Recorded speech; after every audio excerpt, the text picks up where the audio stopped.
জীবনে সবাই বড় হতে চায়, কিন্তু সবাই পারে না। আজকে আমরা শোনাব একজন সাধারণ চায়ের দোকানদারের গল্প, যিনি তার ইচ্ছাশক্তি আর পরিশ্রম দিয়ে হয়েছেন কোটিপতি। আপনার জীবনের লক্ষ্য কী? দেখে নিন এই গল্পটি এবং অনুপ্রাণিত হন। রাজু একজন গ্রামের ছেলে। বাবা ছিলেন দিনমজুর। সংসার চালাতে স্কুলের পড়া ছেড়ে তিনি শুরু করলেন গ্রামের ছোট্ট বাজারে চায়ের দোকান। প্রতিদিন ভোর থেকে রাত পর্যন্ত কাজ করতেন। কিন্তু তিনি স্বপ্ন দেখতেন কিছু বড় করার। একদিন তিনি সিদ্ধান্ত নিলেন তার দোকানের আয় দিয়ে ব্যবসা শেখার জন্য বড় শহরে যাবেন। ঢাকায় এসে কাজ শুরু করলেন এক চা কারখানায়। কাজের ফাঁকে তিনি শিখলেন চায়ের বিভিন্ন রকম ভ্যারাইটি এবং ব্যবসার কৌশল।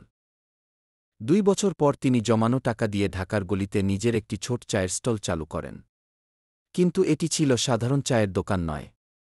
এখানে তিনি বিভিন্ন ফ্লেভারের চা সরবরাহ করতেন। তার চায়ের স্বাদ দ্রুত জনপ্রিয় হয়ে ওঠে। একদিন এক বড় ব্যবসায়ী তার দোকানে চা খেয়ে তাকে সাহায্যের প্রস্তাব দেন। সেই সাহায্য নিয়ে রাজু চালু করেন রাজু টি হাউস। বর্তমানে তার চা ব্র্যান্ড শুধু ঢাকায় নয়, সারা দেশে ছড়িয়ে পড়েছে। মাসে তার আয় কয়েক লাখ টাকা। এই গল্প আমাদের শেখায়, জীবনে প্রতিকূলতা থাকবেই, কিন্তু ইচ্ছাশক্তি, পরিশ্রম এবং শেখার আগ্রহ থাকলে কোনো বাধাই আপনাকে আটকাতে পারবে না।